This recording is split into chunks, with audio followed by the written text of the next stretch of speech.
What's going on, guys? Welcome back to the channel. Today we have a 2012 Kia Optima 2.0 and we have a problem with this car today. So the customer came and it states that the car is overheating. So I already took the time to see what's causing that, and I checked the water level is fine. And the second thing I did is every time when a car is overheating, and if you have your AC working, when you turn it on you should hear the fans running. When you turn on the AC on this car, none of the fans turn on.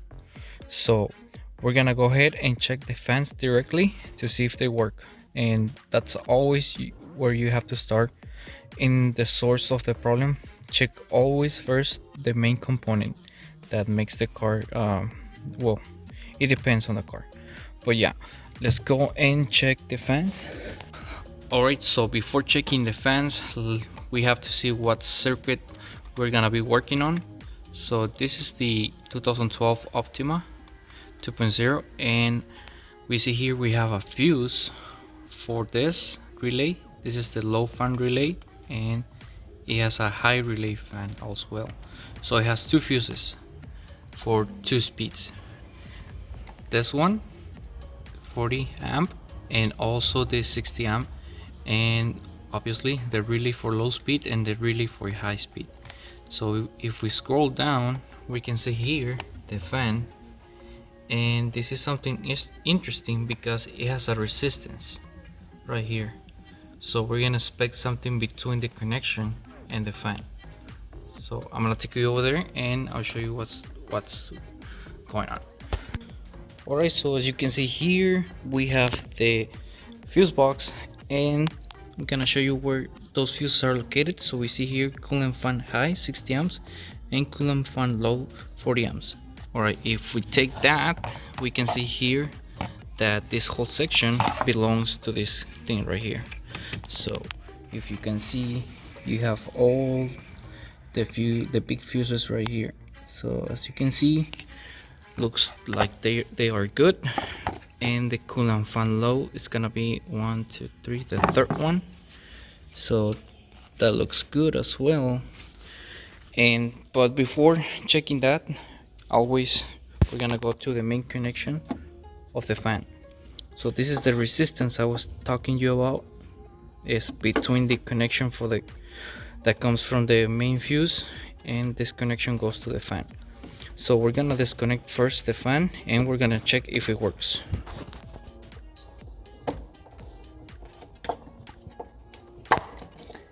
Alright, so it's disconnected, and when I saw the diagram, obviously the black is gonna be the ground.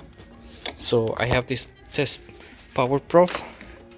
You can also do this test if you have a multimeter, but with the multimeter, if you check resistance on this, sometimes it's gonna tell you a good resistance, but I've seen cases where you test a good resistance but it doesn't even work.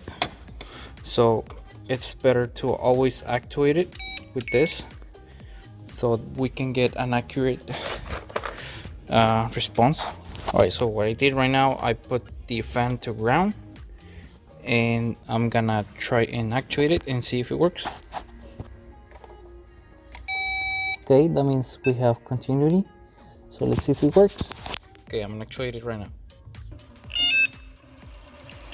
and I can hear spinning. Alright, so that confirms that the fan is working. Alright, I can hear working, so it's perfectly good. So we expect that we have a problem right here. So for this, I'm gonna use a scanner and I'm gonna actuate that directly and see what's going on. I'll be back. Alright guys, so right now what I have is the Maxis Elite, and what I'm gonna do is I'm connected to the car, and I'm gonna tell the computer to turn on the low speed fan. So when I do that, we have this connection right here. I should see power on the white wire, so I'm gonna use this one right here, we should see power on this when I turn it on, and that's ground all the time. That one's down here, so that one's good, and the diagram specifies ground all the time there. And these two top ones are gonna be the power for the high speed and the power for the low speed fans. So I'm gonna put that one there, and I'm gonna tweet it and see if we get any signal. Okay, so it's gonna be the other one.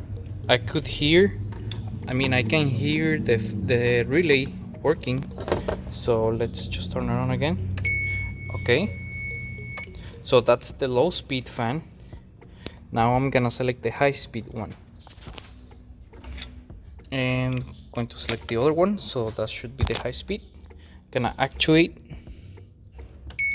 and we see that it's working. Alright, so this confirms that the connection and the fuses and the relays are working fine and are sending the power to this. So I suspect this is gonna be the problem, because it's between the two things, and I can see all right here, my ground, and also it sends this two powers when the ECU requests those, and also the fan works. So what I'm gonna do is I'm gonna order this part, and I'll wait when it comes. Alright guys, so as you can see, I already have the part right here, so I'm gonna go ahead and uninstall it. So the first thing you have to do is, obviously, I just put it back together because I was working on other card, but you only have to remove this 8mm screw, or you can use the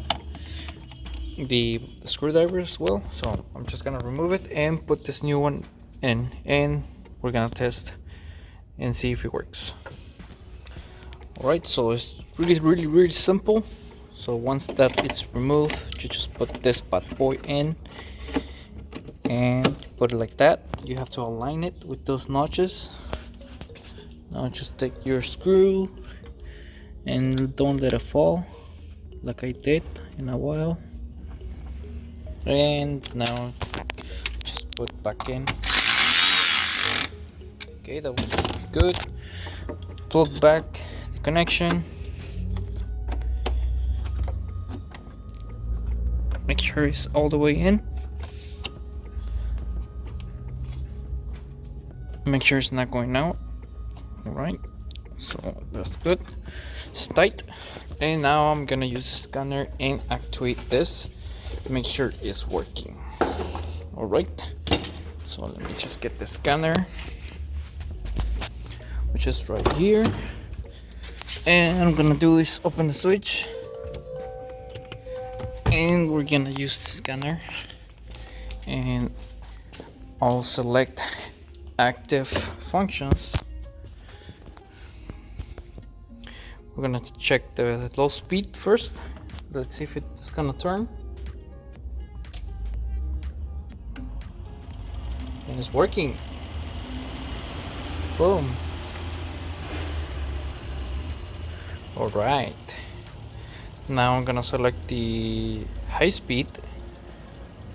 Let's see if it works. Perfect. And it stops and it goes again. Yeah, it's working fine. Alright, so it's a success.